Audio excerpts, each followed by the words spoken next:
ইবনে আব্বাস বলেন তাবুক গেলেন ওই সাহাবী, তিনি জানতেন না এখানে কবর আছে, তার মানে বোঝা গেল কবরটাও অনেক পুরাতন। এতই পুরাতন হয়ে গেছে যে কবরটা মাটির সাথে মিশে গেছে, মাটির সাথে সমান হয়ে গেছে, কবরের চিহ্ন উনি বুঝতে পারেন নাই। শুয়ে পড়লেন সাহাবী, শুয়ে পড়ার পরে লক্ষ্য করলেন কবরের ভিতর থেকে একজন আল্লাহর বান্দা কবরের ভিতর থেকে কোরআন শরীফ পড়তেছে। হাই হাই হাই, কবরের ভিতর থেকে কোরআন পড়ে একজন, আর উপরের থেকে আরেকজন সাহাবী কোরআন তেলাওয়াত শুনতেছে। সূরা মুলক তেলাওয়াত করতেছিলেন হাত্তা খাতামাহা, একবারে শেষ পর্যন্ত কবরের ভিতরে তেলাওয়াত চললো, আর এক সাহাবী কবরের উপর থেকে তেলাওয়াত শুনলো। সারা রাত তেলাওয়াত চললো, সারা রাত তেলাওয়াত শুনলেন।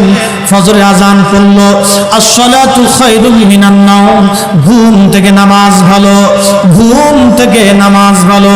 ওই সাহাবী বললেন আমি নবীজির সাথে নামাজে গেলাম, নামাজ শেষ হয়ে যাওয়ার পরে আল্লাহর নবীকে বললাম হুজুর আমি জানতাম না এখানে কোনো কবর আছে, হুজুর আমি বুঝতাম না এখানে কবর আছে, আমি কবরের উপরে তাবু গেড়ে ফেললাম, কবরের উপরে বিছনা করলাম, আমি শুয়ে পড়লাম। শোয়ার পরে লক্ষ্য করলাম একজন আল্লাহর বান্দা কবরের ভিতর থেকে কোরআন পড়তেছে। একবার জোরে বলা যাবে কি সুবহানাল্লাহ? হ্যাঁ ভাইরা আমার, আল্লাহর নবী রাসূল করিম সাল্লাল্লাহু আলাইহি ওয়াসাল্লাম হুজুরে করিম তিনি দুই কবরের পাশে দাঁড়িয়ে গেলেন। সাহাবীরা রে, কবরের মধ্যে আযাব হয়, জটিল কোনো কারণে না, দুই কবরে দুই কারণে আযাব হয়। প্রথম কবরে আযাব হয় প্রস্রাব করার পরে এই বান্দা আল্লাহর বান্দা ঢিলা কুলুপ করতো না, পবিত্রতা অর্জন করতো না, সেই জন্যই কবরের মধ্যে কঠিন আযাব হয়। দ্বিতীয় কবরে কঠিন আযাব হচ্ছে এই জন্যে সাহাবীরা রে, সে চগলখুরি করতো, একজনের দোষ আর একজনের কাছে বলে ভেজাল বাড়াইতো, একজনের দোষ আর একজনের কাছে বলে ফিতনা বাঁধাইতো। সাহাবীরা রে, কবরের মধ্যে এই জন্য কঠিন আযাব হয়, এই জন্য কবরের মধ্যে জটিল আযাব হয়, দুই কবরে দুই কারণে আযাব হয়। প্রথম নাম্বার কারণ, কবরে সেই লোকটা প্রস্রাব পায়খানা করার পরে ঢিলাকুলুপ করতো না, পবিত্রতা অর্জন করতো না, প্রস্রাব করার সময় পর্দা করতো না। আমাদের অনেক যুবকরা যেখানে সেখানে দাঁড়ায় যায়, প্রস্রাব করার পরে ঢিলাকুলুপ ব্যবহার করে না। যুবক বন্ধু, এইগুলি ছেড়ে দিতে হবে, দুনিয়া অল্প সময়ের জন্য, কবরে চলে যাওয়া লাগবে ভাই। বড় কঠিন, বড় কঠিন কবর, বড় কঠিন, বড় কঠিন। কত যুবক কবরে চলে গেছে, কবরের ঠিকানা নাই। যুবক বন্ধুদেরকে বলবো, যদি বেশি বেশি গুনাহ করতে মন চায় তাহলে ঢাকা বান ইউনিটে চলে যাবেন। যদি বেশি গুনাহ করতে মন চায় তাহলে আপনি পঙ্গু হসপিটালে চলে যাবেন, যাই দেখবেন কত যুবকের পা নাই, কত যুবকের হাত নাই, কত যুবকের চোখ নাই, কত যুবকের অঙ্গ প্রত্যঙ্গ কাটা হয়ে গেছে, কত যুবতীর হাত নাই, কত যুবতীর পা নাই। যুবক বন্ধু, বেশি গুনাহ করতে যদি মন চায় তাহলে মাঝে মধ্যে গোরস্থানে চলে যাবেন, কবরের পাশে দাঁড়ায় দেখবেন কত যুবক গোরস্থানের মাটির সাথে মিশে গেছে, অস্তিত্ব পর্যন্ত খুঁজে পাওয়া যায় না। এই জন্য আমাদের উচিত দুনিয়ার থেকে ঈমানে আমলে কবরে যাওয়া। আল্লাহর নবী বলেন, প্রস্রাব করার পরে ঢিলাকুলুপ না করার জন্য কবরে আযাব হয়, চগলখুরি করার জন্য কবরে আযাব হয়। সাহাবীরা রে, আমি দুই কবরে দুইটা খেজুরের ডাল গেড়ে দিলাম, এই জন্য এই খেজুরের ডাল যত সময় তাজা থাকবে তত সময় ডাল আল্লাহ আল্লাহ আল্লাহ আল্লাহ জিকির করবে, আল্লাহ তাসবিহ পড়তে থাকবে। এই খেজুরের ডালের তাসবিহর কারণে আল্লাহ এই দুইটা কবরের আযাবকে হালকা করে দেবে। আমার দিকে তাকান। মুন্সি বলল, কবরে যাইয়া শুধু সালাম দিবেন, সালামের পরে যা করবেন সব বেদাত। আর নবী নিজে খেজুরের ডাল গেড়ে দিয়ে উম্মতকে শিক্ষা দিলেন, উম্মত খেজুরের ডাল যত সময় কবরের পাশে দাঁড়িয়ে জিকির করবে তত সময় এই খেজুরের ডালের জিকিরের কারণে কবরের আযাব আল্লাহ হালকা করে দেবে। কিসের ডাল? খেজুরের ডাল কি মানুষ? জিন? আশরাফুল মাখলুক? ও একটা গাছের ডাল, যত সময় তাজা থাকবে তত সময় সে তাসবিহ পড়বে। ইউসাব্বিহু লিল্লাহি মা ফিস সামাওয়াতি ওয়া মা ফিল আরদ, মালিক বলেন আসমান জগৎ জমিন জগতের ভিতরে যাহা আছে, শুধু এই জমিন, এই একটা জমিন না, এই জমিনের নিচে আরো 6টা জমিন আছে। আসমান শুধু একটা আসমান না, ওই আসমানের উপরে আরো 6টা আসমান আছে, 7 আসমান 7 জমিন। এই জমিনের নিচে যত আছে, এই আসমানের উপরে যত আছে, ফিস সামাওয়াতি ওয়া মা ফিল আরদ, আসমান ও জমিনের ভিতরে যা আছে সব জিকির করে কার? তো এই খেজুরের ডালের জিকিরের কারণে যদি কবরের আযাব হালকা হয়, আমরা যারা সুন্নি মুসলমান আছি কবরের পাশে যায় কোরআন পড়ি, কোরআন কার জিকির? না, জোরে বলতে হবে, কার জিকির? দুরূদ শরীফ কার জিকির? এই দোয়া, এই যে আমরা কবরের পাশে দাঁড়াই যে দোয়া করি, হে রব, রব্বানা আতিনা ফিদ দুনিয়া, রব্বানা যালামনা, রব্বানা লা তুআখিযনা, রব্বানা ওয়ালা তুহাম্মিলনা মা লা ওয়া'ফু আন্না ওয়াগফির লানা ওয়ারহামনা। এই যে আমরা কবরের পাশে দাঁড়ায় হাত তুলে দোয়া করতেছি, এই দোয়া কার জিকির? দোয়া আল্লাহর জিকির, কোরআন তেলাওয়াত আল্লাহর জিকির, তাসবিহ আল্লাহর জিকির, দুরূদ আল্লাহর জিকির, ইস্তিগফার আল্লাহর জিকির। তো কোরআন কবরের পাশে দাঁড়িয়ে খেজুর গাছের জিকিরের কারণে যদি কবরের আযাব মাফ হয়, তাহলে আমরা যারা কবরের পাশে দাঁড়িয়ে তাসবিহ তাহলিল করে, কোরআন তেলাওয়াত করে, দোয়া দুরূদ পড়ে, মাইয়িতের জন্য দোয়া করি, আমাদের এই জিকিরের কারণে কি কবরের আযাব মাফ হবে না? জোরে বলেন, হবে না? তো নবীজি নিজে শিখাই দিয়ে গেলেন উম্মত করো। হাদিস কি? নবী হাদিস কাকে বলে? নবী নিজে করেছেন, করার অনুমতি দিয়েছেন, মনসম্মতি আছে, সেটা তোমরা করো, এটাকে হাদিস বলা হয়, এটাকে সুন্নাহ বলা হয়। নবী নিজে করেছেন, করার অনুমতি দিয়েছেন, মনসম্মতি আছে, এটাকে সুন্নাহ বলা হয়। নবী নিজে করেছেন। আমার দেশের ভাইদের সূত্র হলো নবী করে নাই, সাহাবী করে নাই, আমরা করব কে? আরে বেটা, বাকি দুইটা সূত্র কে বলবে? তোমার বাপে? আল্লাহর নবী নিজে করেছেন, করার অনুমতি দিয়েছেন, মনসম্মতি দিয়েছে। আল্লাহ বলেন নাহাইতুকুম, আল্লাহ বলেন, আল্লাহ রাব্বুল আলামিন কোরআন শরীফ বলতেছেন, মা আতাকুমুর রাসূল, আমার নবী যেটা নিয়েছেন, করতে বলেছেন, করার অনুমতি দিয়েছেন, মনসম্মতি আছে, ফাখুযুহু, তোমরা সেটা করো। তাহলে কবরের পাশে দাঁড়িয়ে কোরআন তেলাওয়াত করা, জিকির আজকার করা, এটা কি আমাদের শিক্ষা না নবীর শিক্ষা? এটা আমাদের বাতলানো পথ না নবীর বাতলানো পথ? অতএব সালাম দেওয়ার পরে কিছু করা, কিছু তেলাওয়াত করা, যাহা করবেন তাহা বেদাত, এই বাক্য যারা উচ্চারণ করবে বুঝা গেল ও হলো বর্তমান আজাজিলের দালাল। কথা বলেন ঠিক কিনা? এটাই হলো অরিজিনাল বেদাতি। এটা কি? জোরে বল না। বেদাতি আমরা না, হেরা বেদাতি। বলে বেদাতি হেরা কেমনে হয়? আমি বেদাতের সূত্র দিই। ইমাম শাফিঈ পৃথিবীর 4 আলেমের এক আলেম, ইমাম বাইহাকি পৃথিবীর কয়েকজন মুহাদ্দিসের একজন মুহাদ্দিস, ইমাম হাজার আসকালানি পৃথিবীর 4 মুহাদ্দিসের এক মুহাদ্দিস, আল্লামা ইমাম জালালউদ্দিন সুয়ুতি, ইমাম বদরুদ্দিন আইনি, মোল্লা আলী কারি, ইমাম ইজ্জুদ্দিন, ইমাম নববী, ইমাম শাফিঈ, ইমাম বাইহাকি, এদের সূত্র ওনাদের স্ব কিতাবে লেখছেন। 58টা কিতাবে আছে। আমি কয়টার নাম বলবো বলেন তো? সূত্রটা হলো হযরত ইমাম শাফিঈ বলেন, মা উহদিসা মিম্মা ইউখালিফু কিতাবান আও সুন্নাতান আও আসারান আও ইজমাআন ফাহাদিহি বিদআতুদ দালালা, যেটা কোরআনের বিপরীত, সুন্নতে নববীর বিপরীত, আসার সাহাবী তাবিন তাবে তাবিন যে সিদ্ধান্ত দিয়েছেন এই সিদ্ধান্তের বিপরীত, এবং ইজমায়ে উম্মত, উলামায়ে মুস্তাহিদিন, মুতাকাদ্দিমিন, সালফে সালিহিন, বড় বড় উলামা ইকরাম, লক্ষ লক্ষ হাদিসের হাফিজ যারা ছিলেন, মুস্তাহিদ তবকার আলেম যারা ছিলেন, তারা যেই ফতোয়া দিয়েছেন, যেই মাসালা নিরূপণ করেছেন, এই মাসালার বিপরীতে যারা বলবে, ইমাম শাফিঈ, ইমাম বাইহাকি, ইমাম নববী, ইমাম বদরুদ্দিন আইনি হানাফি, মোল্লা আলী কারি হানাফি, এরকম এক জমাত মুহাদ্দিস ইকরাম বলেন ফাহাদিহি বিদআতুদ দালালা, ওটাই হলো বেদাতে দালালা।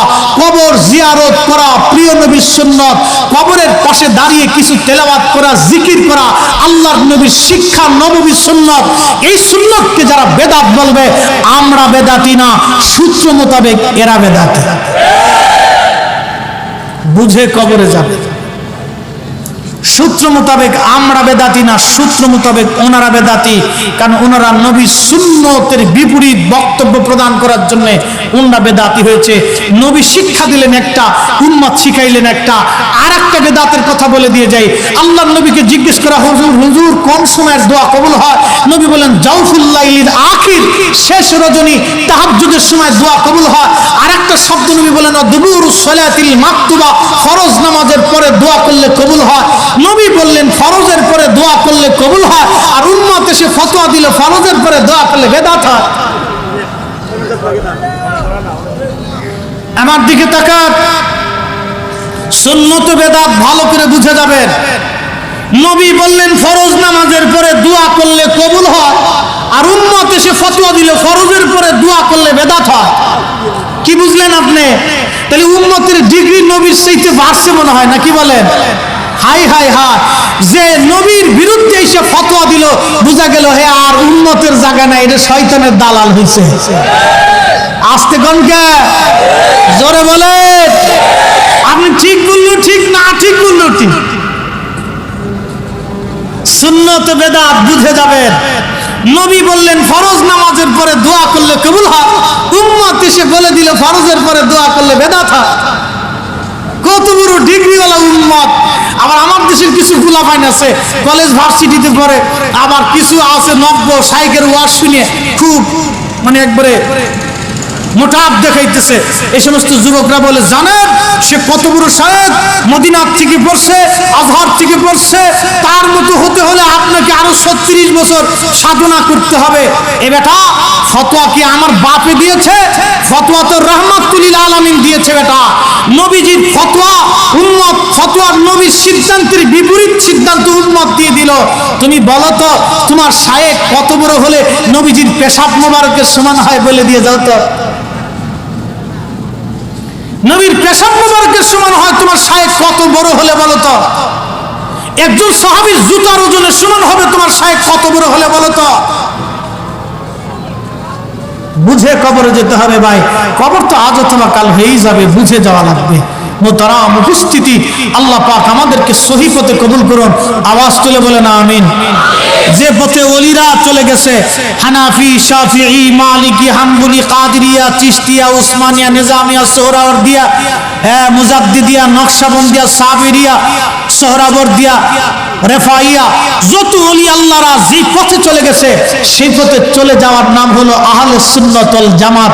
আল্লাহ তার ওলিদের পথে আমাদেরকে পরিচালিত করুন। আওয়াজ তুলে বলেন আমিন। কষ্ট হচ্ছে বুঝি?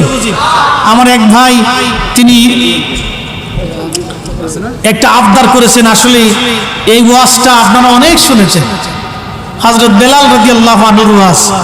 এটা ইউটিউবে এত পরিমাণে যে লক্ষ লক্ষ মানুষ, কোটি মানুষের উপরে এই ওয়াজ শুনছে। এটা এত বেশি মানুষ শুনছে, এত বেশি মানুষ এই ওয়াজ শুনছে, অতএব এই ওয়াজটা এখানে করার সুযোগ নেই। একই ওয়াজ যদি প্রত্যেকদিন করি তো মানুষ বলবে হুজুর মনে হয় একটা ওয়াজই পারে, একটা জ্বালা। সেই দিন গেছি শরীয়তপুরে আমার এক সুমন্দির বিয়েতে, তো যাওয়ার পরে এক মাদ্রাসার মুহতামিম সাহেব হুজুর আমাকে জড়াই দিচ্ছে। তা বলতেছে আপনি ফরিদি হুজুর না? আমি বললাম হ্যাঁ। বলতেছে হুজুর মদিনাতে বসে আপনার এই ওয়াজ শুনে আমি কত কাঁদছি, রওজা শরীফের পাশে আপনার এই ওয়াজটা শুনে আমি অনেক কেঁদেছি, আপনার এই ওয়াজ শুনে আমার দিল জিন্দা হয়েছে, আমার কাছে অনেক ভালো লাগে। তো সারা বছর আমি খুঁজছি আপনাকে কোথায় গেলে পাবো, তা আজকে আল্লাহ আপনার সাথে সরাসরি দেখাই দিন। তো এরকম বহু মানুষ আছে এই ওয়াজ শুনছে, এই ওয়াজ শোনার পরে তাদের অন্তরে শান্তি আসে। এটা আমার ওয়াজে না ভাই, এটা আল্লাহ রাসূলের মহব্বতে আসে। এটা আমার কিছু, আল্লাহর কসম করে বলে এটা আমার ওয়াজ না। নবীর একজন আশিক, সারা জীবন তিনি রসুলের কদমে গোলামি করে গেছে। তিনি আশিক রসুল হযরত বেলাল। তার জীবনের আলোচনা শোনার পরে যাদের অন্তরে নবীর মহব্বত আছে তাদের কাছে এই অন্তরের মহব্বত থেকে চোখের পানি আসে। কথা বলেন ঠিক কিনা? এটা আমার ওয়াজ না, এটা তিনাদের জীবনের ত্যাগ এবং রসুল ভালোবাসার জন্য, আর আপনাদের হৃদয়ে রসুলের মহব্বত থাকার কারণে চোখে পানি আসে। এটা আমার কোনো ক্রেডিট না, এটা আমার উপরে আল্লাহর দয়া, আমার মুখ দিয়ে বলাইছে, আপনারা শুনছেন। এই জন্য আজকে আর এটা বলার সুযোগ নাই। আমার হাতে সময় কম, আমার ওই আর একটা মাহফিল আমার এই তেগুরিয়া বিয়ারাতে, এরা বহু আগে দাওয়াত নিছে। আমাদের কর্মী প্রধান রনি ভাই তিনি বললেন ভাইজান এখানে যেহেতু প্রোগ্রাম আছে তো আমাদের কি ঈশার নামাজের পর একটু সময় দিয়ে যান। এই জন্য একটা না, এখানে বলতে গেলে ওখানে আবার টাইম পাস হয়ে গেলে ইজ্জত নষ্ট হবে। এরা হলো আমার মুসল্লি, অনেক শখ করে দাওয়াত দিছে, বুঝতেই তো পারছেন। এই কালকে শরীয়তপুরি সাহেব থাকবে, পরের দিন আব্বাসী সাহেব থাকবে, তো আজকে আমি অনেক বড় সম্মেলন 3 দিন ব্যাপী, তো এখানে যাইতে হবে। এই জন্য আমি আপনাদেরকে আর বেশি কষ্ট দেব না, বেশি সময় দেব না। এতক্ষণ আমি যা আপনাদেরকে বলছি, বলেন আমি কি খাজা বাবা করছি? কালকে যদি কেউ বলে না যান যে হুজুর মানে খালি আটটুসির কথা বলে গেছে, না ভাই, আমি আটটুসির কথা বলিনি। এতক্ষণ আপনাদেরকে যা বলেছি, আমি আপনাদেরকে সহি রাস্তা বলেছি। মুহতারাম, আমরা আটটুসির মুরিদ যারা, তারা কিন্তু 8 রাকাত তারাবি বানাই, আমরা কিন্তু বেতের নামাজে 1 রাকাত বানাইনি। আমরা কিন্তু আটটুসির মুরিদ যারা আছি, আমরা কিন্তু এই নামাজ কিন্তু 1 ওয়াক্ত কমাইনি, আমরা কিন্তু 1 রাকাত নামাজ বাড়াইনি। ফিকহে হানাফির উপরে আমরা সম্পূর্ণ দায়েম এবং কায়েম আছি। আপনি যেমন ফিকহে হানাফির উপরে প্রতিষ্ঠিত, আমরাও এরকম ফিকহে হানাফির উপরে প্রতিষ্ঠিত। আপনি যেমন আকাইদা আহলে সুন্নাত ওয়াল জামাতের উপর প্রতিষ্ঠিত, আমরাও এরকম আকাইদা আহলে সুন্নাত ওয়াল জামাতের উপর প্রতিষ্ঠিত। খামাখা আপনারা দোষারোপ করবেন না। আমার হুজুরের কিছু মুরিদ আছে যারা বেশি পাগল, বেশি আশেক, তাদের 2-1টা কথা দিয়ে আপনি আটটুসিকে মাপতে পারবেন না। আমাদের 2-1জনের বিচ্ছিন্ন কথা দিয়ে আটটুসিকে মাপবেন না, সাবধান, এটা ভুল হবে। আমার হুজুর কেবল যান তরিকায় নকশবন্দিয়া মুজাদ্দিদের উপরে সম্পূর্ণ দায়েম এবং কায়েম ছিলেন। এই তরিকার বাহিরে, রুলসের বাহিরে হুজুর কোনোদিন যান নাই। এবং তার একটা মুরিদকে রাত 3টার সময় হুজুর নিজে ঘুমাইতে দেন নাই। হুজুরের জীবদ্দশার লাঠি দিয়ে ধাক্কায় উঠাই দিয়া হুজুর তাহাজ্জুদের সময় জাগরণ করাইয়া আল্লাহর ইবাদতে, দুয়া, মুনাজাতে, রুনাজারিতে বসাই দিছে। কথা বলেন ঠিক কিনা? এখনো কি সেটা বন্ধ আছে না চলমান আছে? এখন কেউ যায় যদি আটটুসি ঘুমাই থাকে, তাহলে এটা আমাদের দোষ না, এটা তার ব্যক্তিগত দোষ। কেউ যদি আটটুসি থেকে এসে নামাজ না পড়ে, সেটা তার ব্যক্তিগত দোষ, এটা আটটুসির মানহাজ না। আটটুসির হুজুর বলছে যে নামাজ পড়ে না, এটা আমার মুরিদি না। কি ঠিক আসতে বললেন কেন? যে নামাজ পড়ে না মানে না, সে মুরিদি না। হুজুর তাকে মুরিদ বলে স্বীকার করেই নাই, তো আপনি তাকে দিয়ে হুজুর মাপবেন কেন? আমাকে দিয়ে তো হুজুর মাপার কারণ নাই। আচ্ছা বলেন তো, এই উম্মতের ভিতরে 200 কোটি উম্মত আছে, নামাজ পড়ে কয়জন? এই আগানগরে অনেক মসজিদ আছে, এখানে লাখে লাখে মানুষ এই এলাকায় বসবাস করে। এই লাখে লাখে মানুষ সব যদি মসজিদে যাইতো, তাহলে মসজিদ কে কটা হতো? তাহলে এখন কি নবীর দোষ? কি কথা কর না কেন? নবীর উম্মত যে নামাজ পড়ে না, এটা নবীর দোষ না? তো পীরের মুরিদ নামাজ না পড়লে পীরের দোষ হবে? উম্মত দিয়ে যেমন নবী চেনা যায় না, মুরিদ দিয়ে পীর চিনবেন কেন? পীর দিয়ে মুরিদ চিনবেন, নবী দিয়ে উম্মত চিনবেন। যেই উম্মত নবীর মানহাজের উপরে, এটা হলো অরিজিনাল উম্মত। কি কথা কর না কেন? যেই মুরিদ পীরের মানহাজের উপরে, এটা হলো অরিজিনাল মুরিদ। কি কথা বলেন ঠিক? এই জন্য এটা বুঝে যান, কবরের উপরে যারা সেরা, কবরের ভিতরেও তারা সেরা। কথা বলেন ঠিক কিনা? তাহলে এখন কবরের ভিতরে একজন কোরআন পড়তেছে, সুবহানাল্লাহ বলেন তো। কি পড়ে ভাই? জোরে বলেন, কি পড়ে? কোরআন পড়তেছে কবরের ভিতরে। তো কবরের ভিতরে চলে যাওয়ার পরে যদি তার কিছু নাই থাকে, তো কোরআন কেমনে পড়ে? এই প্রশ্নের জবাব রেখে গেলাম, প্রশ্ন রেখে গেলাম, কিয়ামত পর্যন্ত টাইম জবাব দিবেন। যদি কবরের ভিতরে তার কিছু নাই থাকে, তাহলে সে কি করে কবরের ভিতরে কোরআন পড়লো? আর এক সাহাবী কবরের উপর থেকে কোরআনের আওয়াজ শুনলো। তাহলে বোঝা গেল নবীর উম্মত কবরের ভিতরে জিন্দা, নবী তো আরো অনেক ঊর্ধ্বে। কথা বলেন ঠিক কিনা? আপনাকে বুঝাবো কেমনে যদি আপনি না বুঝেন? কিন্তু সৌদি আরবে নবী পাকের রওজার পাশে গেলে তো মুতু আপনাকে চিল্লান দিয়ে বলে, হাজি আল্লাহ রূহ, আল্লাহ বেদা, আল্লাহ শিখ, আল্লাহ কাবা, মুহাম্মদ রাসূলুল্লাহ কাদ মাতা, আবু বকর কাদ মাতা, ওমর কাদ মাতা। আবু বকর, ওমর, মুহাম্মদ মরে গেছে, এদের কাছে কিচ্ছু নাই। যা যা। আসতে বললেন কেন? আরো জোরে বলেন। সাহাবীদের আকীদা কি? ওই যে নবী বলেছেন, মা আনা আলাইহি ওয়া আসহাবি, আমি নবী এবং আমার সাহাবীরা যে আকীদার উপরে প্রতিষ্ঠিত থাকবে, এই আকীদার উপরে যারা থাকবে তারা জান্নাতি। আম্মা জান আয়েশা, সুনানুদ দারিমির হাদিস, একবারে বিশুদ্ধ সনদ ইমাম দারিমি, যিনি মালিকুদ দুনিয়া ছিলেন, মুহাদ্দিসুদ দুনিয়া, দুনিয়ার এমন কোন হাদিস নাই যে ইমাম দারিমির মুখস্থ না ছিল। ওনার কিতাব থেকে বলতেছি, সুবহানাল্লাহ। কি বাড়ি যাইয়া আমার ঘরে আছে, এই কিতাবের ভিতরে একবারে বিশুদ্ধ সনদে হাদিস আসছে। আম্মা জান আয়েশার অভ্যাস ছিল প্রত্যেক রজনীতে প্রিয় নবীজির রওজা শরীফ উনি জিয়ারত করতেন। যখন আবু বকর রাদিয়াল্লাহু আনহুকে দাফন করা হলো, তখনও তিনি জিয়ারত করতেন। এবং জিয়ারতে যে যাইতেন সাধারণ পোশাক পরে, অর্থাৎ একটা চাদর পরিহিত করে, সাধারণত পোশাক, যেহেতু ওনার একটা হুজরা ছিল, রওজা শরীফের পাশেই ওনার হুজরা, সাধারণ পোশাক পরে উনি সাধারণত জিয়ারতে যাইতেন। যখন হযরত ওমরকে দাফন করা হলো, হযরত ওমরকে দাফন করার পরে হযরত আম্মা জান আয়েশা সেখানে পর্দা করে, চাদর দিয়ে ঢেকে ঘিরে একবারে সম্পূর্ণ পর্দা করে তিনি কবরের পাশে যাইতেন, রওজার পাশে যাইতেন। সুবহানাল্লাহ, জোরে বলেন।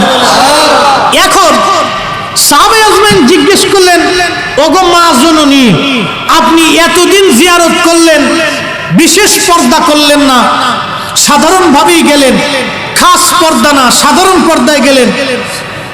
নবীর রওজা জিয়ারত করলেন সাধারণ পর্দায়, আবু বকরের রওজা জিয়ারত করলেন সাধারণ পর্দায়, ওমরকে দাফন করার পরে আপনি খাস পর্দা কেন করে আসলেন?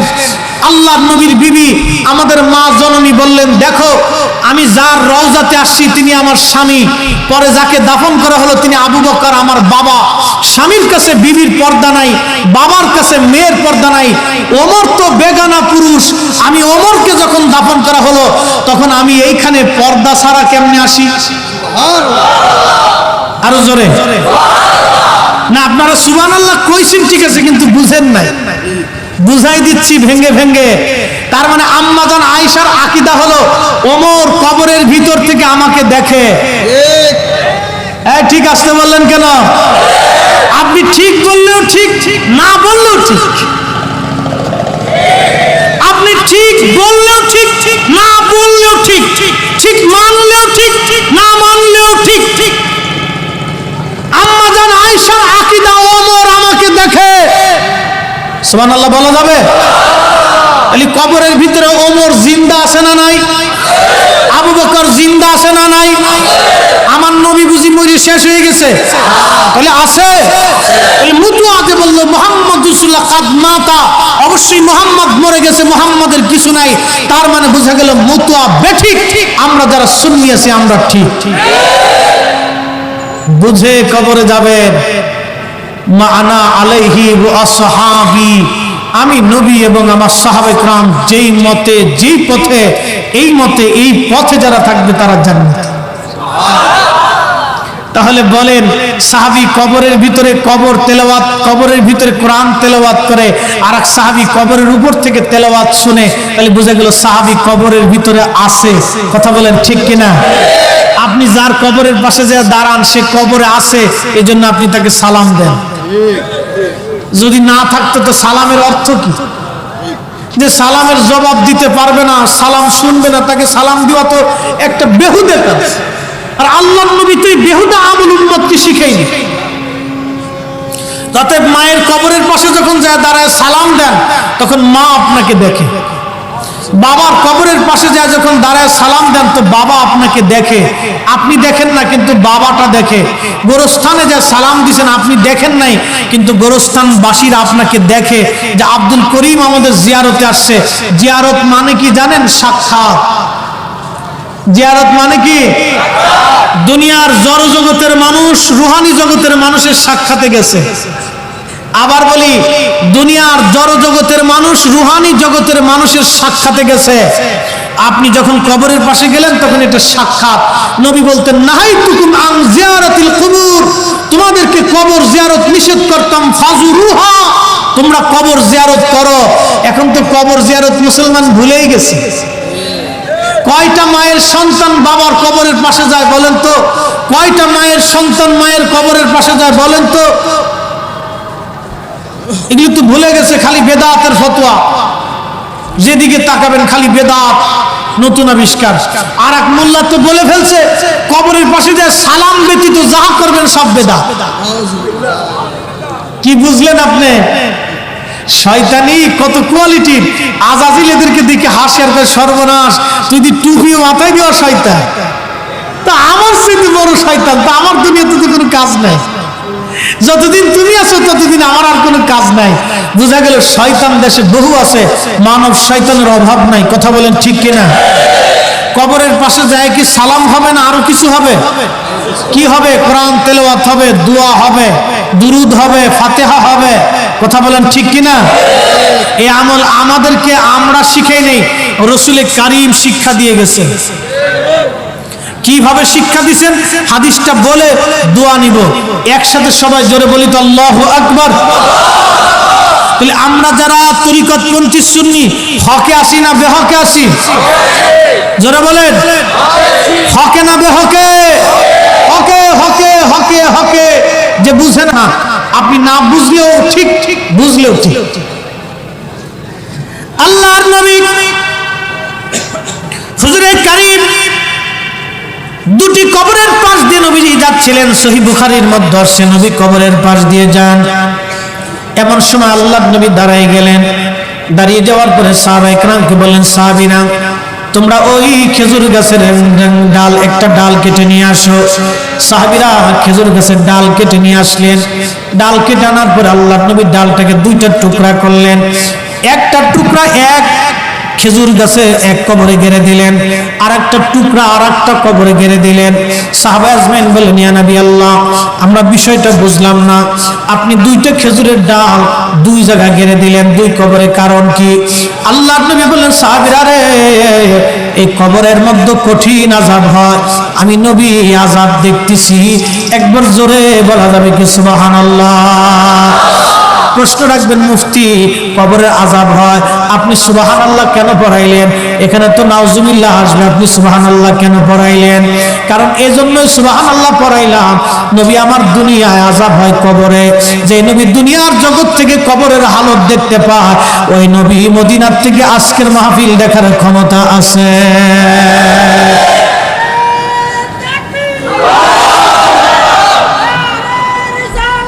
ইয়া রাসূলুল্লাহ, জিয়াদ জিন্দাবাদ। অ্যাটেনশন প্লিজ, খুব মনোযোগ। নবী দুনিয়ায় আযাব হয় কবরে। যে নবী দুনিয়ার থেকে কবরের হালত দেখতে পারে, সে নবী মদিনার থেকে আজকের হালতও দেখতে পারে না। খুব কষ্ট হচ্ছে আপনাদের বিশ্বাস করতে নাকি? এটার নাম কি? এই মোবাইলে যদি নেটওয়ার্ক থাকে তো এখান থেকে সৌদি আরবের বন্ধুর সাথে কথা বলা যায়, দেখা যায়। 100 বছর আগে যদি আপনি বলতেন যে ভাই একটা যন্ত্র আবিষ্কার হয়েছে, সে পৃথিবীর অন্য প্রান্ত থেকে বলে কথা বলা যায়, তো 100 বছর আগে মানুষ আপনাকে পিটাইতো ধরে। আর এখন যদি বলেন যে বেটা মোবাইল দিয়ে মানুষের সাথে কথা বলা যায় না, এখন উল্টা আপনার পিটাইবে, উল্টা আপনাকে পিটাবে, উল্টা আপনাকে পিটাবে। আচ্ছা বলেন তো, এখান থেকে আমেরিকা হ্যালো শব্দ পৌঁছাইতে কয় ঘন্টা লাগে? এখান থেকে হ্যালো দিলেন, এই হ্যালো শব্দটা ঢাকার মেন টাওয়ারে গেল, মেন টাওয়ার থেকে বঙ্গবন্ধু স্যাটেলাইটে গেল, স্যাটেলাইট থেকে আমেরিকান স্যাটেলাইট, আমেরিকান স্যাটেলাইট হয়ে আপনার বন্ধুর মোবাইলে চলে গেল। ও মুসলমান, আপনার এই হ্যালো শব্দটা হাজার হাজার মাইল পাস করে দিয়ে এই বিজ্ঞান মাত্র 1 সেকেন্ডে পৌঁছায় দিয়েছে। শুধু হ্যালো না, আপনার ছবিটা পর্যন্ত পৌঁছায় দিচ্ছে। আপনি নড়তেছেন, কথা বলতেছেন, এই শব্দটা, এই কথাটা, এই সিনারিটা, নড়াচড়াটা বিজ্ঞান সেকেন্ডের ভিতরে লক্ষ লক্ষ মাইল পাস করে দিল। বিজ্ঞান সময় নিয়েছে মাত্র 1 সেকেন্ড। আর বিজ্ঞানের সময় যদি 1 সেকেন্ড হয়, রাহমাতুল লিল আলামিনের বিজ্ঞান যেখানে শেষ, নবীর সেখান থেকে শুরু হয়। আল্লাহর নবী সৃষ্টির এমন কোন জায়গা নাই যে নবী না দেখে। আপনি মানলেও ঠিক, না মানলেও ঠিক। মানলে বেহেশত পাবেন, না মানলে জাহান্নামে চলে যাবেন। ওটা আমার ইচ্ছা না, এটা আপনার ইচ্ছা। দাবি করতেছেন আমি মুহাম্মদ রাসূলুল্লাহর উম্মত, তো মুহাম্মদ রাসূলুল্লাহর উপরে তো ঈমান এখনো পরিপূর্ণই হয় নাই আপনার। আল্লাহর নবীর উপরে তো ঈমান এখনো পরিপূর্ণ হয় নাই আপনার। কি ঈমানদার হলেন আপনি? আল্লাহ বলেন, ইন্না সালাতি ওয়া নুসুকি ওয়া মাহইয়ায়া ওয়া মামাতি লিল্লাহি রাব্বিল আলামিন লা শারীকা লাহু ওয়া বিযালিকা উমিরতু ওয়া আনা আউয়ালুল মুসলিমিন।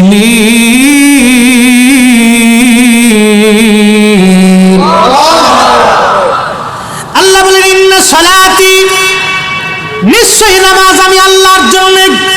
সালাত কার জন্য? কার জন্য? এইজন্য আটত্রিশের হুজুর একটা নিয়ম বাতলাইতেন, সারা বছর তো খালি বেদাতি বেদাতি করে চিল্লাইছে আটত্রিশের হুজুর, খালি খুশি বেদাতি ফির বেদাতি ফির। এখানে জিন আছে, এখানে ভূত আছে, জিনেরা রান্না করে, তবারকের ভিতরে জিনেরা রান্না করে, এর লেগে স্বাদ লাগে, নানান কিচ্ছি। আবার কত মৌলবী তো সারা জীবন ওয়াজ করছে, 38 হুজুরের পায়খানা নিচে কোরআন শরীফ আছে, জীবনে দেখছে না কোনো। এই যে ওয়াজের মঞ্চে বসে বসে মিথ্যা কথা, এটা কত বড় জঘন্য কথা বলেন তো। এটা তো আল্লাহর দেওয়া আমানত, কথা বলেন না কেন? আজকের এই স্টেজ আমার জন্য আমানত, আল্লাহর পক্ষ থেকে আমার জন্য এটা আমানত। আল্লাহি বিল্লাহি তাল্লাহি, এখানে যদি আমি আপনাদেরকে মিথ্যা কথা বলে যাই, খোদার কসম করে বলি, কিয়ামতের মাঠে আমার জিহ্বা কাটা যাবে, আমার জিহ্বা কাটা হবে। আপনার এই কয় টাকা দিবেন আপনি আমাকে বলেন তো? এই টাকা দিয়ে কি আমি বসুন্ধরায় বাড়ি করতে পারবো? কত টাকা দিবেন? পৃথিবী বিক্রি করে দিলেও কি মেহেশরের মাঠে আমাকে নাজাত করিয়ে দিতে পারবেন? ওয়াজের মানসিল আমানতের জায়গা, আমানতের জায়গা। এটা বুঝে কয়জন? দেশে আলেম আছে অনেক, জাহেদ আছে কয়জন? দেশে বক্তা আছে অনেক, আবেদ আছে কয়জন? দেশে পীর আছে অনেক, ওলি আছে কয়জন? কি কথা বুঝেন নাই মনে হয়? পীর দেশে বহু আছে, ওলি আছে কয়জন? আলেম দেশে বহুত আছে, তো জাহেদ আছে কয়জন? বক্তা দেশে অভাব নাই, বহু সরেন্নে সিটিন্নে বক্তা, সুরেলা বক্তা, হাসিন্নে বক্তা, কাদুন্নে বক্তা, এই বহু বক্তা আছে। ওয়াজ উঠে আপনার হাসিতে হাসিতে হাসিতে মুতে লাইব। মানুষ মনে করে ওহু কি সুন্দর ওয়াজ করছে না, হাসতে হাসতে এসে একবারে শেষ হয়ে গেছি। পাবলিক মনে করছে ওয়াজের মঞ্চে এসে বিনোদন নিবার আইছে নাকি? এটা বিনোদনের জায়গা, মেহেশরের মাঠে জিহ্বা কাটা যাবে, বিনোদনের জায়গা নাকি? এটা বিনোদন। মানুষ মনে করছে কিনা বিনোদন নিতে আসছে, বিনোদন নিতে আসে। ওয়াজের মাহফিলে মানুষ বিনোদন নিতে আসে। এই জন্য বললাম, পীর আছে, ওলি আছে কয়জন? আলেম আছে তো জাহেদ আছে কয়জন? বক্তা আছে তো আবেদ আছে কয়জন? হিসাব বড় কঠিন, কথা বললে অনেক লম্বা কথা হবে। সারা জীবন খেলে 38 হুজুরে বেদাতি বেদাতি বেদাতি বেদাতি করছে, কিন্তু হুজুর নামাজের একটা সূত্র দিয়েছেন, কাতার সোজা করে দাঁড়াও, খেয়াল আপন আপন কালবে ডোবাও, খেয়াল কালবে কালব আল্লাহর দিক, আল্লাহ হাজির নাজির, আল্লাহ দেখতেছে বান্দার দিলের হাল। খেয়াল কালবে ডুবাই রাখলে নামাজে আল্লাহ মনে থাকে। যেই মাত্র খেয়াল কলব থেকে বের হবে, তখনই নামাজে সলাতে আল্লাহ ভুল হবে। সলাতে যদি আল্লাহ ভুল হয়ে যায়, তুমি কাকে সেজদা দিচ্ছ চিন্তা করে ভাবো। মুখে আল্লাহর নাম, দিলে দুনিয়ার জল্পনা কল্পনা, ব্যবসা বাণিজ্যের চিন্তা, এমন নামাজের কি ফল? এই জোরে কর না কেন? কথা বলেন আছে? সহি নামাজ কিভাবে পড়তে হয় হুজুর একটা শিক্ষা দিয়েছে। শিরক মুক্ত নামাজ কেমনে পড়তে হবে এটা 38 হুজুর শিখে গেছে, কিন্তু সারা জীবন এই লোকটাকে শিরকি বলছে। সারা জীবন এই লোকটাকে মানুষ শিরকি বলছে। বুঝছি ওনার কাছে গেলে শিরিক পাওয়া যায়, ওনার কাছে গেলে বলে শিরিক হয়। আল্লাহ ওয়াজ করেন, قد أفلح المؤمنون الذين هم في صلاتهم خاشعون।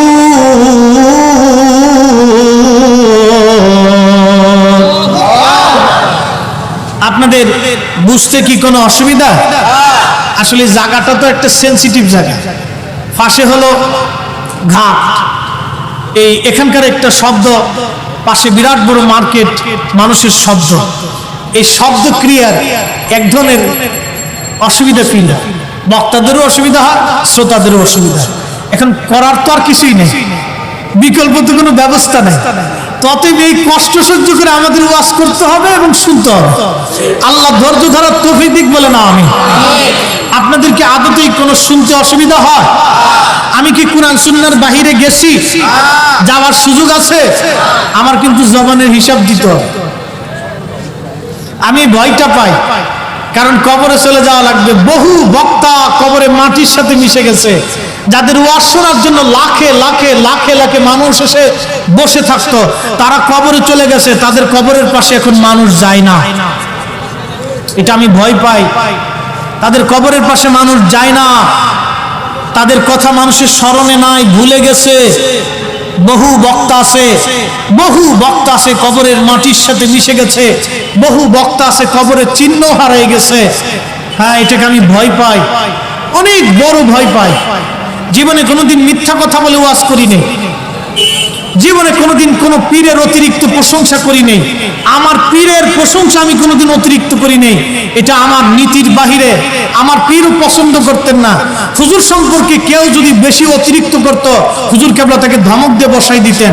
কি কথা বলেন, ঠিক কিনা? দরবার শরীফ বহু বক্তাকে হুজুর বসাই দিয়েছে, জীবন আর মাইকি দেয়নি। হুজুর এই নীতির উপরে ছিলেন। অতিরিক্ততা অতি ভক্তি চোরের লক্ষণ, মনে রাখবেন। অতিরিক্ততা সবকিছুই খারাপ। আমি হুজুরের জীবনের কোনোদিন অতিরিক্ত প্রশংসা করি নেই। যাহা সত্য তাহা বলেছি, যাহা সত্য আমার কাছে যেটা একবারে বিশুদ্ধ মনে হয়েছে আমি সেটা বলেছি, এর বাহিরে কোনো শব্দ বলি নেই। মনে রাখবেন, হুজুরের জীবনের ভিতরে এই যে সুন্দর একটা সালাতের পদ্ধতি, নামাজের আগে স্মরণ করিয়ে দেওয়া, বাবা তুমি কাতার সোজা করে দাঁড়াও, খেয়াল আপন আপন কালবে ডুবাও, খেয়াল কালবে কাল বাল্লা দিক, আল্লাহ হাফিজ নাজির। এই নীতি তো হুজুরের নীতি না, এটা মালিকের নীতি। যে মালিকের জন্য নামাজে দাঁড়িয়েছে, ইন্না সালাতি, যে মালিকের জন্য সালাত, সে মালিক বলতেছে কাদ আফলাহাল মুমিনুন, সেই সফলকাম মুমিন। قد أفلح المؤمنون الذين هم في صلاتهم خاشعون, যে নামাজের মধ্যে খুশু খুজু অবলম্বন করে একাগ্র চিত্তে আমি মালিকের কুদরতি কদমে সেজদা দেয়, সেই হলো অরিজিনাল নামাজি। একসাথে বলা যাবে না সুবহানাল্লাহ? তাহলে কি আমরা ভুলে না ঠিকে? ভুলে না ঠিকে? আবার বলেন ভুলে না ঠিকে? নামাজে যাতে শিরিক না হয়, এই শিক্ষাটা আটটুসির হুজুর 40 বছর ধরে হাতে কলমে আপনাকে শিখিয়েছে। নামাজে দাঁড়িয়েও মানুষ শিরিক করে, নামাজে দাঁড়িয়ে মানুষ শিরিক করে। বলে হুজুর শিরিক কি? জুমার নামাজে না গেলে মানুষ কি বলবে? এই মজলিসে আইছেন, এখন যদি সমাজের সাথে নামাজে না যাই তো সমাজ কি বলবে? এখন হুজুর আসছে, যদি নামাজে না যাই তো হুজুর কি মনে করবে? এখন নেতা আসছে, যদি নামাজে না দাঁড়াই তো নেতা কি মনে করবে? এখন মাহফিলে আইছি, যদি নামাজ না পড়ি তো মাহফিলওয়ালারা কি মনে করবে? এই মাহফিলওয়ালারা দুনিয়ার কোনো ব্যক্তিকে খুশি করার জন্য যদি সালাতে দাঁড়ায় যান, আল্লাহ রাসূল বলতেছেন এই সালাত আর সালাত থাকে না, এই সালাতের মধ্যে শিরিক ঢুকে যায়। কারণ তুমি নামাজে দাঁড়াইছো আল্লাহর জন্য, তুমি চিন্তা করতেছো দুনিয়ার মানুষের ভয়। যখন আল্লাহ ব্যতীত অন্যের মানুষের ভয় তোমার অন্তরে আসলো, তখন আর তোমার সালাতের জায়গায় সালাত রইল না, এটা শিরিক হয়ে গেল। অতএব শিরিক মুক্ত নামাজ আটত্রিশের হুজুর 40 বছর ধরে শিখিয়েছে। কথা বলেন ঠিক না বেঠিক? তাহলে বলেন আমরা ঠিকে না বেঠিকে? আমরা হকে না বেহকে? হকে না বেহকে? হকে না বেহকে? আমরা বায়াত নিয়েছি শিরিক মুক্ত থাকার জন্য, ঠিক কিনা? আমরা কি কোনোদিন যায় কইছি আটত্রিশের হুজুর আপনি আমরা আল্লাহ লাগেন, খাজা বাবা আপনি আমরা আল্লাহ লাগেন, পুরা আপনার কাছে চাইতে আইছি, এ কথা বলছি? আচ্ছা, হুজুরের কাছে কিছু চাইলে শিরিক হবে কেন? আমার কাছে অনেকে আইসা জুমার দিনে বলে হুজুর একটু দোয়া করেন আমার বাচ্চা যাতে না হয়, হুজুর এসে দোয়া করেন ছেলে যাতে বিদেশ যাইতে পারে, হুজুর একটু দোয়া করেন যাতে আমার এই সমস্যার সমাধান হয়। মানুষ তো তার অভিযোগ অনুযোগ বিপদ আপদ রোগ ব্যাধি আমাদের কাছেও বলে। কই আজ পর্যন্ত কেউ ফতোয়া দিল না ইমাম সাহেব হুজুরের কাছে কিছু চাওয়াটা বলাটা শিরিক হবে। আটত্রিশের হুজুরের কাছে যায় কিছু চাইলে শিরিক হইতো কেন? হ্যাঁ, আটত্রিশের হুজুরের কাছে যে আমরা বলছি যে হুজুর আমার এই মেয়ের বিয়ে হয় না, হুজুরের কাছে আসছি, হুজুর বলতেন বাবা যান অমুক দিন একটা ছেলে আসবে, ছেলেটা ভালো হবে। হুজুর বলে দিছে অমুক দিন একটা ছেলে আসবে, ছেলেটা ভালো হবে, পাত্র দেখে বিবাহ করে দিবেন। আবার হুজুর বলছেন বাবা ওই আমলটা দিলাম, আপনার মেয়েকে আমলটা করতে বললেন। আবার কাউকে হুজুর ব্যবসা ভালো হয় না, হুজুর আমার ব্যবসাটা নষ্ট হয়ে গেছে, আমি দরিদ্রতার মধ্যে পড়ে গেছি, হুজুর বলতেন বাবা বৃহস্পতিবারের দিন অমুক টাইমে দুরূদ শরীফ মিলাদ শরীফ পড়ে বাবা এই ব্যবসাটা আপনি শুরু করেন। দেখা গেছে, সেই ব্যবসা করতে করতে আল্লাহ তার জীবন পরিবর্তন করেছে। সুবহানাল্লাহ বলা যাবে না ভাই? হুজুর কি আল্লাহর বিরুদ্ধে? হ্যাঁ, হুজুর আল্লাহর বিরুদ্ধে দাঁড়ায় আমরা মোকাসদ পুরা করছে নাকি? না, হুজুর আল্লাহর কাছ থেকে চেয়ে এনে দিছে। এই শিরিক আর বেদাত না বুঝার কারণে আমার দেশের বহু মানুষ আমার হুজুরের শিরিকি বেদাতি ফতোয়া দিয়ে একবারে ধুয়ে ফেলে দিচ্ছে। আচ্ছা, ধোয়ার পরে কি মানুষ কমছে? কমে নাই বাপ, মানুষ আরো বেশি যাবে। কেন যাবে? আল্লাহ কোরআনে ওয়াজ করে। একসাথে সবাই জোরে বলি তো আল্লাহু আকবার।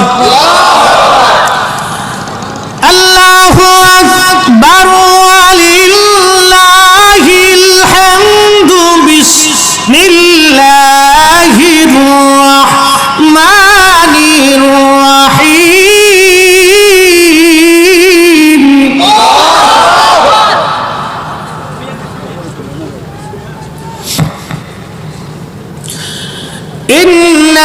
ইন্নাল্লাযীনা আমানু ওয়া আমিলুস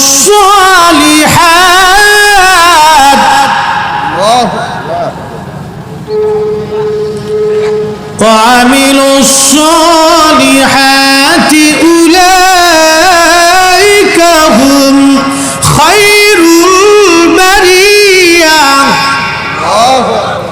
একসাথে জোরে বলি তো সুবহানাল্লাহ। ইন্নাল্লাযীনা আমানু,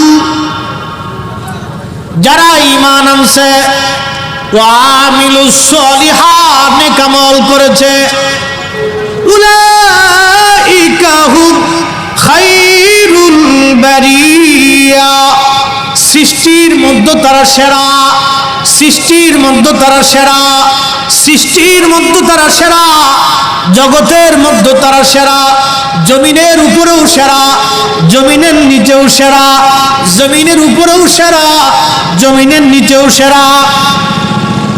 সুবহানাল্লাহ বলা যাবে না? অনেকে বলে থাকেন যে শাহজালাল রহমতুল্লাহ আলাইহি মরে গেছে, ওনার ওখানে যে লাভ কি? বলে থাকতে পারেন, তার অন্তরে মতবাদ আসতে পারে যে শাহজালাল রহমতুল্লাহ আলাইহি মরে গেছেন, ওনার ওখানে আছে কি? একটা মানুষ মরে যাওয়ার পরে থাকে কি? আচ্ছা বলেন, কোরআন শরীফ কি আপনারা বিশ্বাস করেন তো? জমিনের উপরে যারা সেরা, জমিনের নিচেও তারা, আরো জোরে বলেন, জমিনের উপরে যারা সেরা, জমিনের নিচেও তারা। আল্লাহ আরো ওয়াজ করে, ওয়াল্লাযীনা আমানু ওয়া আমিলুস সালিহাত। আমি কোরআন থেকে বলতেছি, আগে বলছি একবারে কোরআন ও হাদিস থেকে বলবো, বাহিরে যাওয়ার কোনো সুযোগ নেই। ওয়াল্লাযীনা আমানু ওয়া আমিলুস সালিহাতি ফি রাউযাতিল জান্নাহ। সুবহানাল্লাহ জোরে বলেন। তার ভিতরে গ্রাস করেছে এ জমিন, বহু মানুষকে তার নিজের পেটের মধ্যে লুকিয়েছে। আদম সফিউল্লাহ আলাইহিস সালাতু ওয়াস সালাম থেকে অদ্যাবধি এই সময় পর্যন্ত বহু মানুষকে এই মাটি কবুল করেছে। এই মাটির সাথে ধনী দরিদ্র, রাজা মহারাজা, বাদশাহ ফকির, জমিদার, কোটিপতি আর একবারে ফকির ও মিসকিন, যার 100 টাকা জমিন নাই, তার জন্য একই জমিন বরাদ্দ করেছে 3.5 হাত। এর বেশি কেউ পায় নাই, এর কমও কেউ পায় নাই। আল্লাহ রাব্বুল আলামিন এই জমিনের ভিতরে বহু মানুষকে দাফন করেছে। আগামী দিন আমাদের পালা। যেহেতু পৃথিবীতে আসছি, সেহেতু দুনিয়ার থেকে চলে যাওয়া লাগবে। আবার বলি, যেহেতু পৃথিবীতে আল্লাহ পাঠিয়েছেন, সেহেতু দুনিয়ার থেকে আমাদেরকে আবার চলে যেতে হবে। যেহেতু চলে যাওয়াই লাগবে, সেহেতু আপনাকে 2টা জিনিস নিয়ে যেতে হবে। আবার বলি, যেহেতু দুনিয়ার থেকে কবরে চলে যাওয়া লাগবে, সেহেতু আপনাকে 2টা জিনিস নিয়ে কবরে যাওয়া লাগবে। একটা ঈমান আর একটা আমল। একটা ঈমান আর একটা আমল। একটা ঈমান আর একটা আমল। আপনি যেই পীরের মুরিদ হন, যেই দরবারের বায়াত হন, যেই রাজনীতির সাথে সংশ্লিষ্ট হন, যেই ব্যক্তির সংস্পর্শ হন, যেই বংশের হন, যেই গোত্রের হন, যেই এলাকার হন, ধনী হন আর দরিদ্র হন, আল্লাহর কাছে 4 পয়সা মূল্য নেই। আল্লাহর কাছে 2টা জিনিসের মূল্য।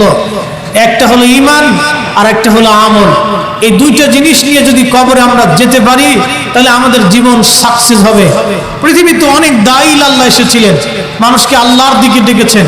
তার ভিতরে একটা তরিকার নাম তরিকায়ে নকশবন্দিয়া মুজাদ্দিদিয়া। এই তরিকায়ে নকশবন্দিয়া মুজাদ্দিদিয়ার ভিতরে বহু আল্লাহর ওলি এসেছেন, তারা মানুষদেরকে আল্লাহর দিকে ডেকেছেন। তারই ধারাবাহিকতায় আমার হযরত পীর কেবলা জান হুজুর এসেছিলেন। তিনি লক্ষ লক্ষ মানুষকে আল্লাহর দিকে ডেকে তিনি আপন মাজার পাকে, আপন অবস্থানে তিনি তশরিফ দারুল বাকায় তিনি তশরিফ গ্রহণ করেছেন। তিনি আমাদের কাছে রেখে গেছেন তার আদর্শ, তিনি রেখে গেছেন আমাদের চলার পথ, দিক নির্দেশনা। তিনি আমাদের মুর্শিদ ছিলেন, যিনি আমাদেরকে পথ বাতলিয়ে গেছেন। নিজস্ব মন গড়া কোনো পথ বাতলাননি। হুজুর যাহা শিক্ষা দিয়েছেন তাহা একবারে আল্লাহ এবং নবীর দেওয়া শিক্ষাটাই আমাদেরকে শিক্ষা দিয়েছেন। কথা বলেন ঠিক না বেঠিক? না অতিরিক্ত হুজুর কিছু শিখাই গেছে? কম কিছু শিখাই গেছে? যাহা বাতলিয়েছেন আল্লাহ কোরআন ও রাসূলের তরিকা, এই অনুযায়ী আমাদেরকে পথ চলতে হুজুর নির্দেশনা দিয়েছেন। অতএব আমরা যেহেতু চলেই যাব, সেহেতু আমাদেরকে দুইটা জিনিস নিয়ে যাওয়া লাগবে, একটা ঈমান আর একটা আমল। আল্লাহর জমিন অনেক বিরাট। এই জমিনে বর্তমানে মানুষ আছে 800 কোটি, 200 কোটি মুসলমান আছে, বাদ বাকি 600 কোটি মানুষ আল্লাহকে আল্লাহ বলে স্বীকার করে না। আচ্ছা বলেন, আল্লাহ বলে যে স্বীকার করে নাই, তার জন্য কি বুড়িগঙ্গা নদী শুকাই গেছে? সমুদ্র কি শুকিয়ে গেছে? আমাজন জঙ্গল কি মরুভূমি হয়েছে? মরুভূমি কি জঙ্গলে পরিণত হয়েছে? আচ্ছা, পৃথিবীতে মানুষ আছে, মুসলমান আছে 200 কোটি। এই 200 কোটি মুসলমানের ভিতরে 73টা জামাত আছে। একটা জামাত সুন্নি, আর একটা জামাত খারিজি, আর একটা জামাত নাসিবি, আর একটা জামাত মুতাজিলা, আর একটা জামাত আপনার রাফিজি, আর একটা জামাত আছে আপনার জবারিয়া, আর একটা জামাত আছে আল মুজাসসিমা, আর একটা জামাত আছে কদারিয়া। কাদেরিয়া না, কদারিয়া, যারা তাকদীরকে অস্বীকার করত।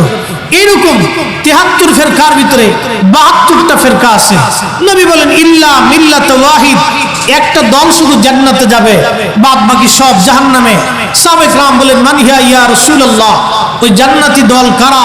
নবী বলেন মা আনা আলাইহি ওয়া আসহাবি, আমি নবী এবং আমার সাহাবায়ে کرام যেই মতে, যেই পথে, যেই ঈমানে, যেই আকীদায় আমি নবী এবং আমার সাহাবায়ে کرام প্রতিষ্ঠিত, এই আকীদায় ঈমানে যারা প্রতিষ্ঠিত থাকবে তারা একমাত্র আল্লাহর জান্নাতি।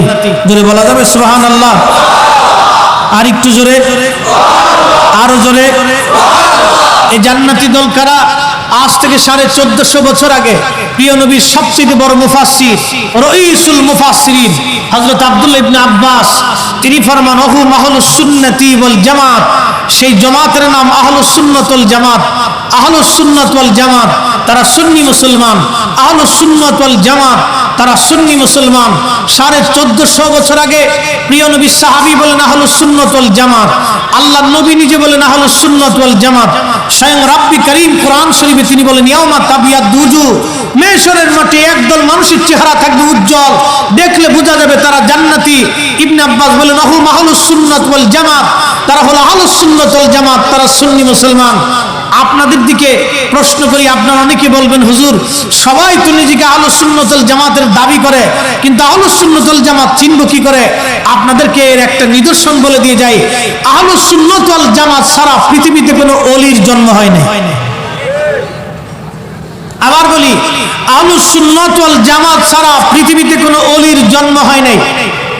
আবার বলি, আহলুস সুন্নাত ওয়াল জামাত ছাড়া পৃথিবীতে কোনো ওলির জন্ম হয় নাই।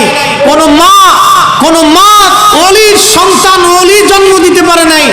আকাইদে আহলে সুন্নাত ওয়াল জামাত ছাড়া কোনো ওলির জন্ম হয় নাই, কোনো ওলির জন্ম হয় নাই। ওলি হতে হলে আপনাকে আহলুস সুন্নাত ওয়াল জামাতে আসতেই হবে। এর বাহিরে গেলে মুসলমান দাবি করতে পারবেন, কিন্তু কাজে মুসলমান হতে পারবেন। বুঝতে কি কষ্ট হচ্ছে আপনাদের? বুঝি অসুবিধা বোঝা যায় তো? খুব মনোযোগ। আবার বলি, পৃথিবীতে আসছি, চলে যেতেই হবে। যেহেতু যাওয়া লাগবে সেহেতু দুইটা জিনিস নিয়ে যেতে হবে, 1 নম্বর ঈমান, 2 নম্বর আমল। এর বাহিরে যদি অন্য কিছু চিন্তা করেন কোনো কাজ হবে না।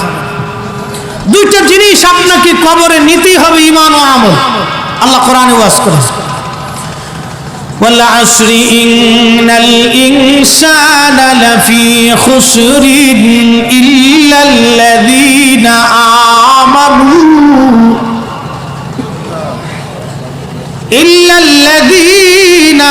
আমানু ওয়া আমিলুস সালিহাত। আল্লাহ বলেন ওয়াল আসর, সময়ের কসম করি, আসরের কসম করি, সময়ের কসম করি। ইন্নাল ইনসানা লাফি খুসর, নিশ্চয় মানুষগুলি ভুলের মধ্যে আছে, মহা ক্ষতির মধ্যে আছে, মহা ভুলের মধ্যে আছে। ইন্নাল ইনসানা লাফি খুসর, মানুষগুলি মহা ভুলের মধ্যে আছে, মানুষগুলি মহা ক্ষতির মধ্যে আছে। দুই শ্রেণী ব্যতীত, ইল্লাল্লাযীনা আমানু, যারা ঈমান আনছে, ঈমানদার ব্যতীত, ওয়া আমিলুস সালিহাত, নেক আমল ব্যতীত, ভালো আমল ব্যতীত। দুই শ্রেণী, ইল্লাল্লাযীনা আমানু, ঈমানদার ব্যতীত, ওয়া আমিলুস সালিহাত, নেক আমল ব্যতীত। এই দুই শ্রেণী ব্যতীত যত মানুষ পৃথিবীতে আছে, ইন্নাল ইনসানা লাফি খুসর, নিশ্চয় মানুষগুলি মহা ভুলের মধ্যে আছে, মানুষগুলি মহা ক্ষতির মধ্যে আছে, মানুষগুলি মহা ভুলের মধ্যে আছে, মানুষগুলি মহা ক্ষতির মধ্যে আছে। এই দুই শ্রেণী, প্রথম নম্বরে ঈমানদার, দুই নম্বরে আমলদার। প্রথম নম্বরে ঈমানদার, দুই নম্বরে আমলদার। প্রথম নম্বরে ঈমানদার, দুই নম্বরে আমলদার।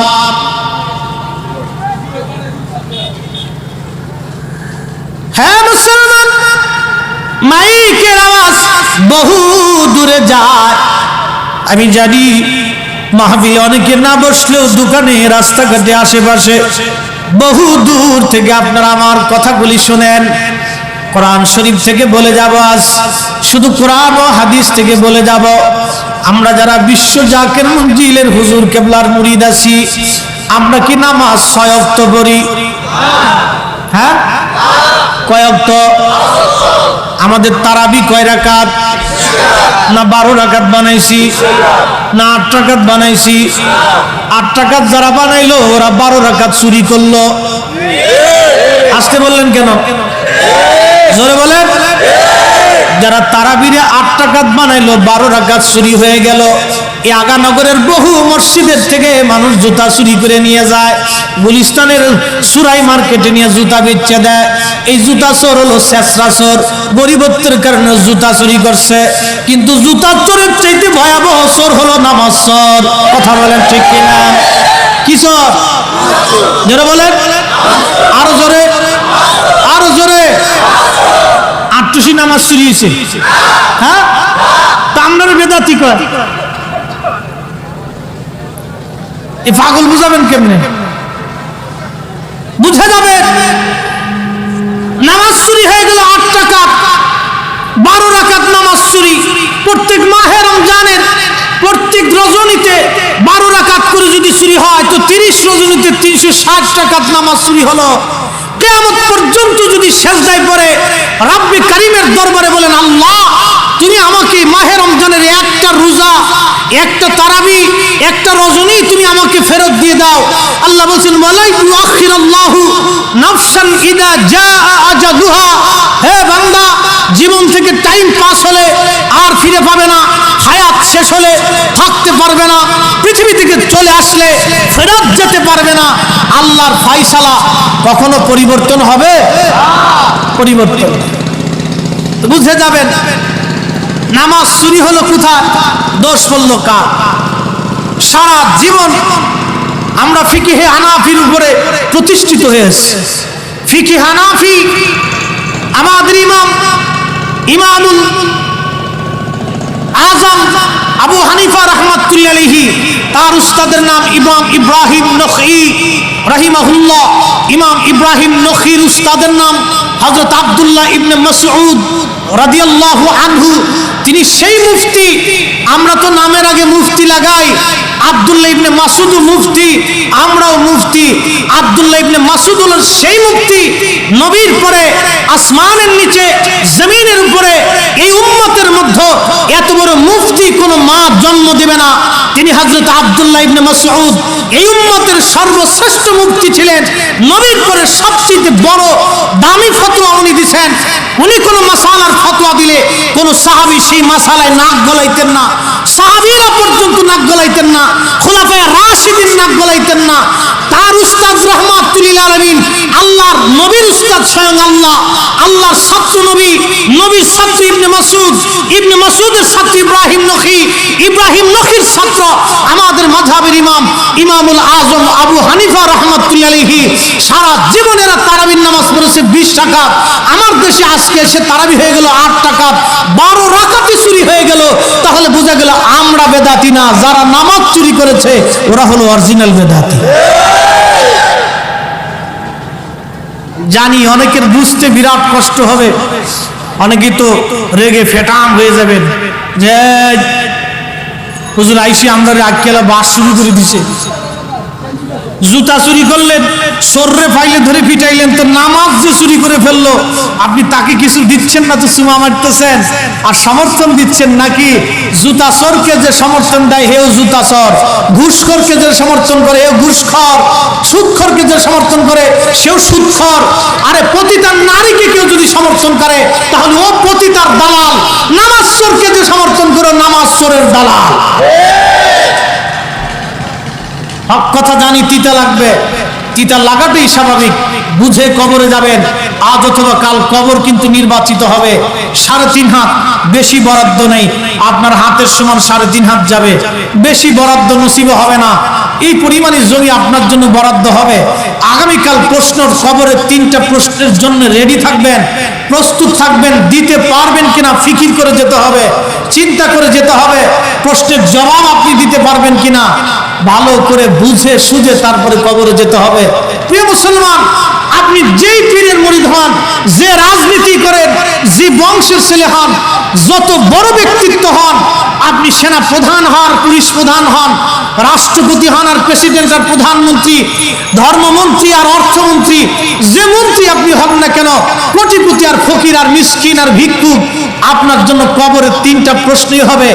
একটা প্রশ্ন কম করা হবে না, 3টাই করা হবে। 3টেই জবাব আপনাকে নিজেকে বহন করতে হবে। আমি আপনার কবরে যাব না, আপনি আমার কবরে আসবেন না। 3টা প্রশ্ন রেডি করে কবরে যেতে হবে। 3টা প্রশ্ন রেডি করতে হলে আপনাকে আহলে সুন্নাত ওয়াল জামাতের ব্যানারে থাকতেই হবে। এর বাহিরে গেলে আপনি প্রশ্নের জবাব দিতে পারবেন না। বুঝে হিসাব কষে কবরে যাবেন, চলে কিন্তু যেতেই হবে। কুল্লু নাফস, সমস্ত জীবন দায়িকাতুল মাউত, মরণের স্বাদ থেকে আস্বাদন করতে হবে। এমনকি এই হুকুম থেকে একটা কুকুর পর্যন্ত রেহাই পাবে না, একটা বিড়াল রেহাই পাবে না, একটা কীট রেহাই পাবে না, একটা গাছ রেহাই পাবে না, একটা মাছ রেহাই পাবে না, একটা পশু রেহাই পাবে না, ও আসমান রেহাই পাবে না, এই জমিন রেহাই পাবে না, এই সমুদ্র রেহাই পাবে না, এই নদী রেহাই পাবে না। যার জীবন আছে তাকে এই মৃত্যুর স্বাদ আস্বাদন করতে হবে। এমনকি মালাকুল মউত, যিনি মৃত্যুর দূত, তাকেও এর স্বাদ আস্বাদন করে আল্লাহর দরবারে ফিরে যেতে হবে, তাকেও কোনো নিস্তার নাই। তাহলে আল্লাহর কোরআনের এই সিদ্ধান্ত ইউনিভার্সাল ট্রুথ, চিরন্তন। বলেন আজও পর্যন্ত কি এই সিদ্ধান্তের বাহিরে কোনো সিদ্ধান্ত হয়েছে? পৃথিবীতে সমস্ত জীবনই মরণশীল, পৃথিবীর সবাই এটা স্বীকার করে।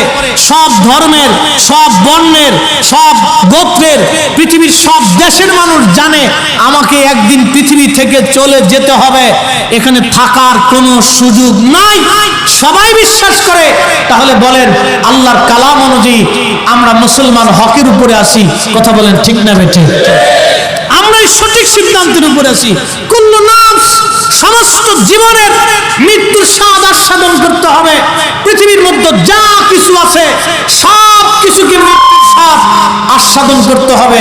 প্রিয় মুহতারাম উপস্থিতি, অতএব বুঝে সুঝে কবরে যাওয়াটা আমাদের জন্য জ্ঞানের কাজ। অনেকে মনে করেন আমরা দোকানদার যারা আছি, ব্যবসা করি, মানুষ ঠকাই দিলে মনে আমি বিরাট বড় চালাক। 30 টাকার জিনিস 90 টাকা বেচলি মনে হয় আমি চালাক হয়ে বিরাট বড় চালাকি করছি। অনেকেই 2 নম্বর মালে ভেজাল দিয়ে ব্যবসায় 2 নম্বরই করে মনে করতেছেন আমি অনেক বড় চালাক। আমার মতো চালাকি এই আগানগরের ব্যবসায়িক ভাইদের, এই কি আগানগর না, আলম মার্কেটে আগানগরের, এই ঢাকার এই কেরানীগঞ্জের আগানগরের আমার সেইতে মনে হয় বড় চালাক ব্যবসায়ী কেউ নাই। শয়তানে হাসি আর কয় তুই তো চালাক না রে বেটা, তুই তো অরিজিনাল বলদ, তুই যে মানুষ ঠকাইতেছিস, ঠকাই ঠকাই বিরাট বড় হাজি সাহেব হইতেছিস, আর মক্কায় যে খুদার ঘর ধরে কান্দিস আর গেছে আল্লাহ মাফ করে দাও আল্লাহ। শয়তানে হাসি আর কয় সর্বনাশ, তুই তো আমার সাথে বড় সিটার। কি কথা কন না কে? শয়তানে হাসি কই তুই আমার সাথে বড় সিটার। আমি 7 লক্ষ বছর ধরে আল্লাহর সেজদা দিছি, আমার সেজদার মধ্যে কোনো সিটারই ছিল না। আসলে শয়তানের সেজদার মধ্যে সিটারই ছিল না। শয়তান ইখলাসের সাথে সেজদা দিছে বিদায় আল্লাহ থেকে চ্যান্সেলর অফ মালায়েকা বানিয়েছিল, ফেরেশতাদের চ্যান্সেলর বানিয়েছিল। একসাথে বলা যাবে না সুবহানাল্লাহ? এটা কি দামি কথা নাকি যে সমস্ত ফেরেশতাদের সে চ্যান্সেলর? শয়তানের সেজদার মধ্যে কোনো 2 নম্বরই ছিল না।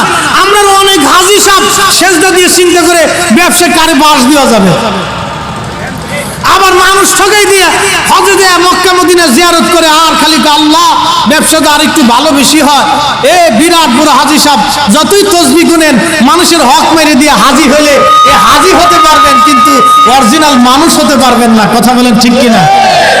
মাইক যেমন আছে এমনি থাক, এখানে এইভাবে দিলে ওয়াশ করা যাবে না, এইভাবে দিলে ওয়াশ করা যাবে না।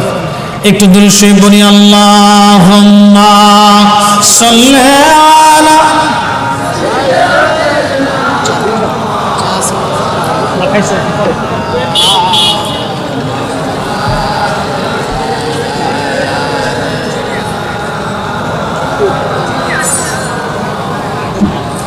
হয় না আরো জোরে জবান খুলে আল্লাহুম্মা সাল্লি আলা।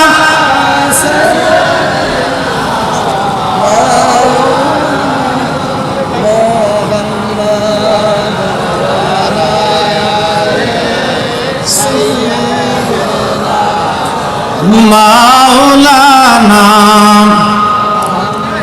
এ দুনিয়া পড়ে থাকবে, একদিন আমরা থাকব না,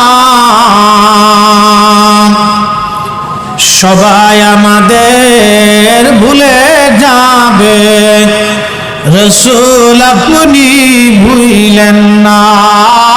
আল্লাহুম্মা আওয়াজ তুলে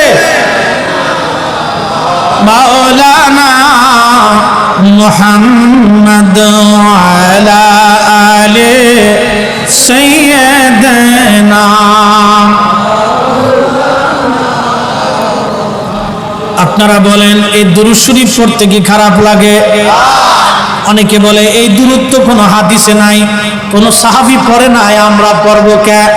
আমি আমার ওই ভাইদেরকে বলবো, ভাইরে যদি বাড়িতে বুখারী থাকে, সহিহ মুসলিম থাকে, সুনানুন নাসাই থাকে, আবু দাউদ শরীফ থাকে, তিরমিজি শরীফ থাকে, ইবনে মাজাহ শরীফ থাকে, মুস্তাদরাক হাকিম সাহিহাইন থাকে, মুসনাদ আহমদ শরীফ থেকে থাকে, মুসনাদ আবু ইয়ালা আল মুসাল্লি থেকে থাকে, যদি আপনার ঘরে অনেক হাদিসের কিতাব থেকে থাকে, আমি কয়টা হাদিসের কিতাবের নাম বলবো? আমার ঘরে 38টা আছে, নাম বলতে গেলে ওয়াজের টাইম নষ্ট হয়ে যাবে। সব হাদিসের কিতাবের মুকদ্দমা, ফিকহের কিতাবের মুকদ্দমা, প্রত্যেকজন ইমাম মুকদ্দমা লেখার সময় আমার নবীজির শানে দুরূদ শরীফ লিখেছেন। এই দুরূদ শরীফ তারা নিজেদের মতো সুন্দর শব্দমালা দিয়ে লিখেছেন। যদি আমাদের এই দুরূদ শরীফ বেদাত হয় তাহলে পৃথিবীর অন্তত 1000 ইমাম বেদাতি হয়ে যাবে। যদি 1000 ইমাম বেদাতি হয় তো মুসলমান খুঁজে পাওয়া বড় মুশকিল হবে। আমরা দুরূদ শরীফ পড়ছি আল্লাহুম্মা সাল্লি আলা, ওনাদের কাছে খুব বেদাত, মানে যা চোখে দেখে দেই হেগা চোখে খালি বেদাত। চশমা কালো একটা লাগাইলে এটা দুনিয়া কালো দেখা যায়, চশমা রঙিন লাগাইলে দুনিয়া রঙিন দেখা যায়। ওমিয়া বেদাতের চশমা খোলো, মোহাব্বতের চশমা চোখে লাগাও, পৃথিবীর বহু ইমাম তারা নিজেদের কিতাবের মুকদ্দমাতে নিজেদের মতো সুন্দর শব্দমালা দিয়ে দুরূদ শরীফ লিখেছে। তারা দিন বুঝে দুরূদ লিখেছে, তোমার মতো লেতা সাতা খাতা মুন্সি মোল্লা ছিল না। লক্ষ লক্ষ হাদিসের হাফেজরা কিতাবের মুকদ্দমাতে সুন্দর শব্দমালা দিয়ে নবীর শানে দুরূদ লিখেছে। অতএব সুন্দর শব্দমালা দিয়ে নবীর শানে দুরূদ পড়লেই নাকি হবে, একবার দুরূদ পড়লে 10টা নাকি হবে, 10টা গুনাহ মাফ হবে, 10টা রহমত আল্লাহ সাথে সাথে নাজিল করে দিবে। 1 সেকেন্ড তো দেরি হবে না, একসাথে বলা যাবে সুবহানাল্লাহ।